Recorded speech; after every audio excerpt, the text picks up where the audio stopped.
vous allez bien. On se retrouve aujourd'hui pour la vidéo de vos coloriages pour le défi du mois de juillet. Donc pour rappel, le thème était un thème couleur, il vous fallait réaliser un coloriage dans des teintes de violet et de orange. Vous ne verrez pas mon coloriage dans ce diapo puisque j'ai pas eu le temps de le finir. Honnêtement, à la base, je voulais attendre pour mettre la vidéo en ligne, d'avoir terminé mon colo, mais si j'attends, elle ne sera pas postée avant beaucoup trop longtemps. Du coup, tant pis, je le mettrai, je pense, dans le diapo du mois prochain. C'est ce que je fais en général quand des personnes m'envoient des colos en retard et tout ça. Voilà, donc j'ai plus grand chose à vous dire. Je vais vous laisser avec le diaporama et je vous retrouve bien évidemment en fin de vidéo pour vous annoncer le thème du prochain défi.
Voilà, j'espère que ça vous aura plu autant qu'à moi. Personnellement, je pense que c'est un mix de couleurs que je réutiliserai parce que j'ai beaucoup aimé. Après, je trouve que c'est pas forcément évident. Moi, j'ai eu quelques difficultés avec mon colo pour faire pour les phases de transition, en fait, les couleurs de transition. Voilà, je trouve que c'est pas forcément le plus évident à associer parce que c'est des couleurs qui sont quand même assez éloignées, le orange et le violet. Mais en tout cas, j'ai beaucoup aimé recevoir vos colos et réaliser le mien également. Alors maintenant, je vais vous annoncer le prochain thème. Donc il va être selon moi plutôt simple. Je pense que vous aurez quand même beaucoup de possibilités avec ce thème. Et il s'agit du thème Japon. Voilà. Donc alors je vais vous donner plusieurs exemples. Alors j'allais pas prendre ma pile de livres pour vous montrer à chaque fois de quoi je veux parler, sinon ça allait être l'enfer. Donc je pense que vous allez comprendre quand je vais vous le dire. Et bien évidemment je mettrai tout en barre d'informations s'il y a des choses que vous avez oubliées ou dont vous, que vous n'êtes pas sûr. Alors déjà premièrement sont acceptés dans ce thème tout ce qui va concerner les mangas, les animés. Donc vous pouvez faire des coloriages dans le style un peu manga ou chibi. Par exemple dans le livre The Chibi Zodiac, vous voyez, vous avez des colos comme ceci. Voilà, ça rentre dans le thème puisque ça fait partie de la culture nippone, tout simplement, les mangas, tout ça. Donc des coloriages dans le style manga.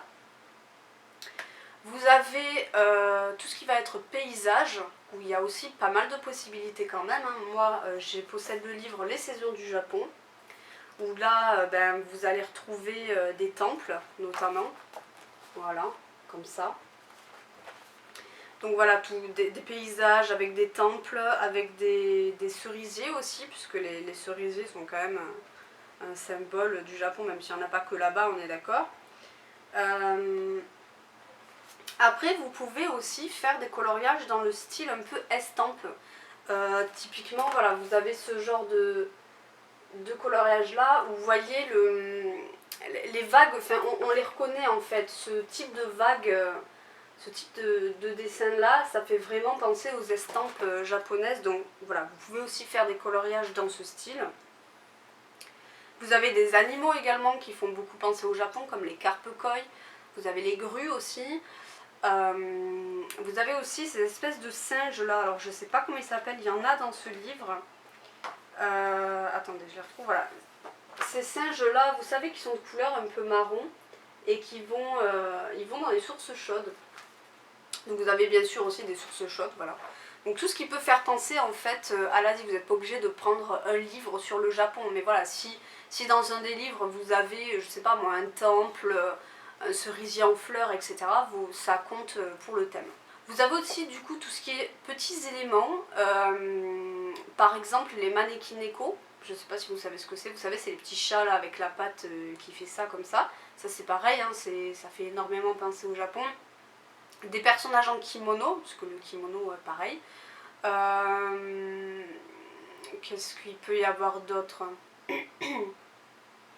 Des éventails, vous savez les éventails, les grands éventails, les espèces de parasols en papier là, voilà, dès qu'il y a en fait un petit élément qui fait penser au Japon, votre coloriage sera accepté, parce que sinon si je vous demande de faire seulement des trucs avec des temples ou des personnages dans le style manga, tout le monde n'a pas ce genre de livre en fait, donc j'essaye vraiment d'élargir au maximum pour que vous puissiez trouver quelque chose en rapport avec ce thème. Voilà, je pense que j'ai tout dit. Dans tous les cas, si jamais là j'oublie de vous dire quelque chose à l'oral, comme je vous l'ai dit, tout sera en barre d'informations, je vous listerai tout ce qui sera accepté et tout ce qui ne le sera pas, mais tout ce qui n'est pas accepté, c'est vraiment que les mystères en gros quoi, j'accepte pas les mystères. Donc là, je sais plus combien on doit être le 7, le 8, je ne sais plus. Dans tous les cas, je vais vous laisser un mois pour réaliser ce coloriage, donc vous aurez jusqu'au 5 septembre, c'est ça hein, août, septembre. Voilà, donc ça vous laisse un mois comme d'habitude. Hein. Pour me rendre votre coloriage à l'adresse bulledarc-en-ciel@outlook.com, rien ne change. Et voilà, j'espère que la vidéo vous a plu, j'espère que le prochain thème vous motivera, vous donnera plein d'idées. Et voilà, sur ce je vous laisse ici, je vous dis à bientôt pour une prochaine vidéo, prenez soin de vous, bisous.